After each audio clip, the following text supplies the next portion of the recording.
Fantasy Football Happy Hour desk continues the interviews from Radio Row. Lawrence Jackson, Matthew Berry here with Rome Odunze, who's here on behalf of Sharpie, the iconic pen and permanent marker brand.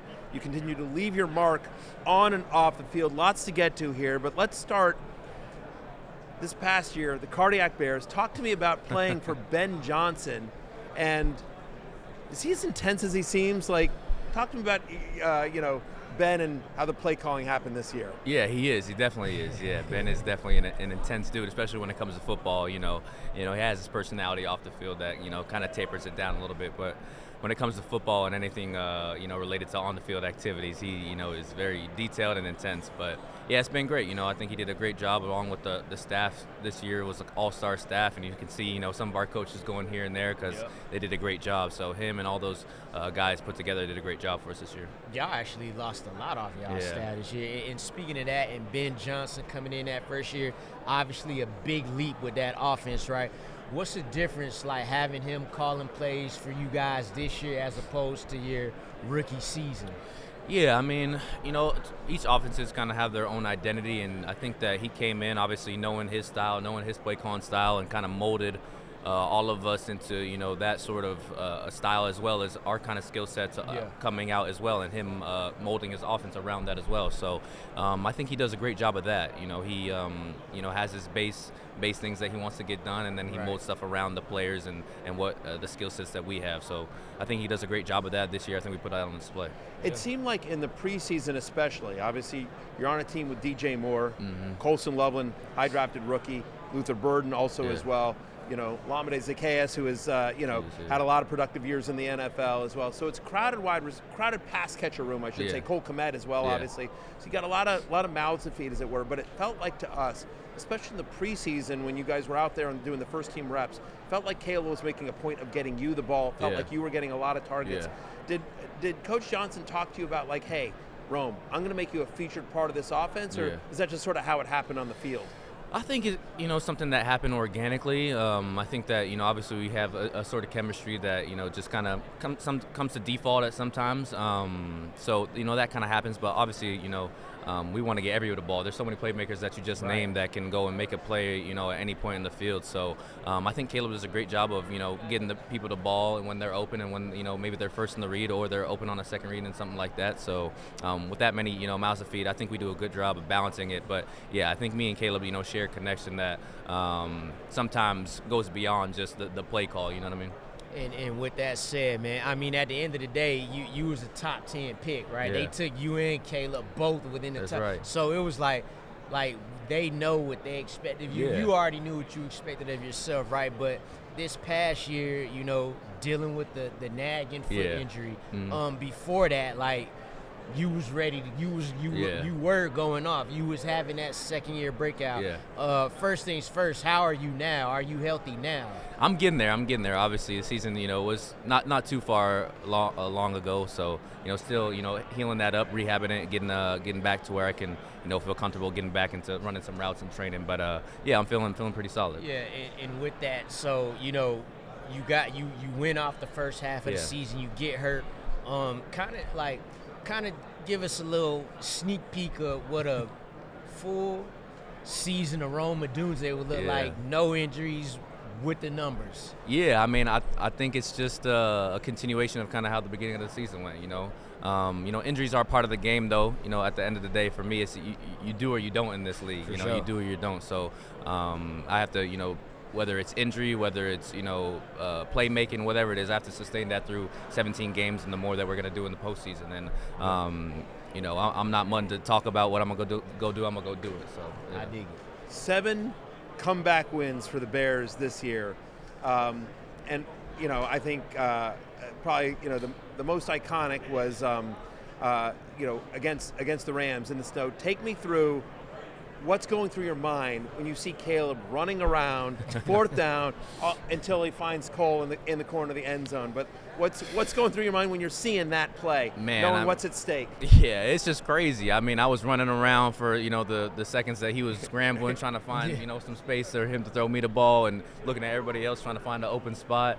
And then I just see I was on the opposite side of the end zone, so I just see the ball thrown up. I'm like, I don't know who's that going to. And then I see Cole over there, on a DB, and I'm like, okay, go do your thing, Cole, and made a play. So, it was a tremendous throw, a tremendous scramble, and then, tremendous on Cole's part as well for, shedding the defender at the last second, scoring a touchdown, and, one of the most clutch, playoff plays Crazy. I think I've ever seen. It's unbelievable. But you always know that it's a chance. Like, if you see Caleb running around that, you don't think he just doing nothing crazy. Like, it's a shot. And with that being said, is he one of the most physically gifted and talented quarterbacks that you've ever seen? Oh, without question, man. Without question. I mean, I think it was on full display this season with the throws, the escapability in the pocket.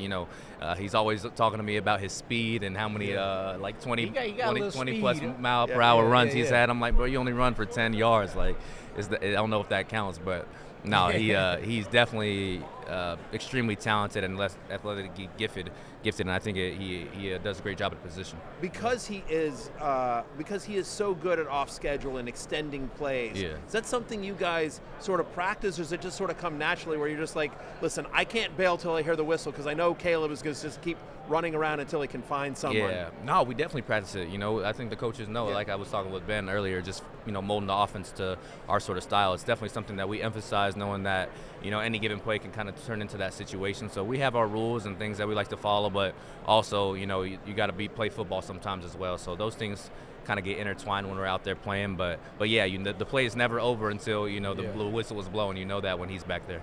You guys are a very young team, and you made it through a decent spot, had a little playoff run. Obviously, you're here for Radio Row Week, Super Bowl week, so you're not playing in the Super Bowl, but you guys are in the mix. As a young team with so much talent, like you, Burden, Loveland, Kyle Monangai on that side of the ball, like, what do you guys got to do to, like, take the step even further to make a deeper playoff run and be playing in this game? Yeah, for me, I mean, it just goes back to the work, honestly. I think the work will take you as far as you put into it. We need to sacrifice a little bit more. We need to put a little bit more time in. We need to have a little bit better of a training camp. All those things I think lead into, going into the Super Bowl. So I think we had a good start, obviously, with new staff and new players, and the team we had this year will be looking a little bit different next year. But I think what remains consistent is the work that you put in and the sacrifices that you make. Sure. Hey, Rome, so we're a fantasy football show, and so, there's you should rightfully so only care about helping the Bears win, helping the Bears get to a Super Bowl. But we care about numbers as well. I'm just curious if fantasy football comes up in your life. Do people tell you they've drafted you? They're asking about numbers. Yeah, absolutely. Yeah, fantasy football has definitely taken over some conversations about football that I've been a part of for sure. Which I played a little bit in college, so I get it. But yeah, there's definitely those fans out there. Like, it's more the people that are like, I got you on fantasy. You didn't get enough points for me. Like, who'd you have on your fantasy team? Yeah, in college. In college, oh man, I think I drafted Christian McCaffrey that year. That's a good one. I think Dak was my Prescott. I mean, Dak was my Prescott. Dak Prescott was my quarterback. Yeah.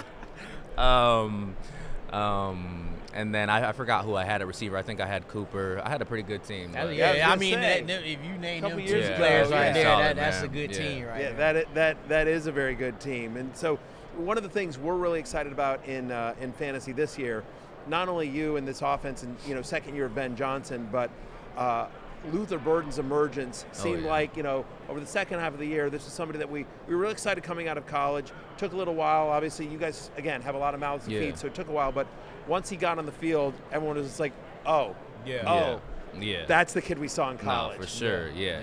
Talk to me about Luther, his progression and expectations going into next year for him. Oh man, he's incredible. He's incredible. Honestly, it's been awesome to see his development. Obviously, training camp he had, was going through a little bit of injury, so none of us was like. Obviously, I got to see his college tape, but I knew he was a baller, so I was just waiting for him to get healthy and get that role within the offense. And from the first time we threw it to him, it was like, oh, here we go.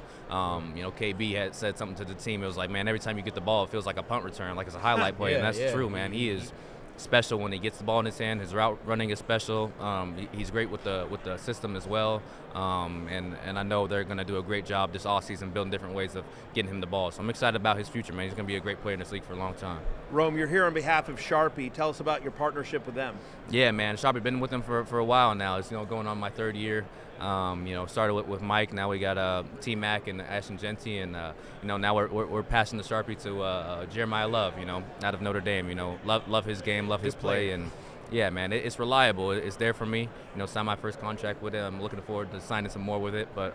Yeah, man, it's been great to work with them, and the Sharpie S Gel it's one of those ones. Yeah. We use Sharpies all the time. We're big fans here on the set. Last thing for you, Rome, before we get out of here is our show is called Happy Hour. It's set in a bar. Okay. And so part of the show is we play a lot of bar games. We play Flip Cup, we play beer pong, and so we want to bring you in for a celeb show. We've asked everyone to take a shot here. Okay, so go ahead, stand up. Yeah, let me get elbows. Yeah. Just like how you used to do at Washington. Yeah, exactly. Come on, let me get a little dip. I need this. Yeah, go ahead. There you go. Now we got a pro here. There we go. Need a little dip. Yeah. My elbow's good. All right, here we go. Air. Rome, one more. One more. By the way, I just completed a pass to Rome Odunze. I'm just saying. You did. One short. Almost. First completed pass. No, it wasn't in 2026 because they played the playoff game. So I was about to say you was the first one in 2026 to complete a pass to Rome Odunze, but you're not. Right. Almost. Close. First one on the road. That's Yes, right. First one on the road. On the road. There you go. First one on the road. Well, listen, Rome, congratulations. What an amazing season for the Bears. I know what didn't end how you wanted, but got to be excited about the future, and we're excited about yours as well. It. So thank you, and thank you to Sharpie for giving us a few minutes of your time. Absolutely. Appreciate it. Much luck in the season, the upcoming season. Thank you. Appreciate y'all. Thank you. Hey, it's Matthew Berry from NBCSports.com and RotorWorld.com, and I want to thank you so much for watching whatever it is you just watched, or if nothing else, being too lazy to click out of the autoplay after this video started, after whatever it is you actually wanted to watch finished. But now that you're here, I'd like to take a moment here to ask you respectfully now, okay? I'm asking you respectfully to subscribe to the NFL on NBC YouTube channel.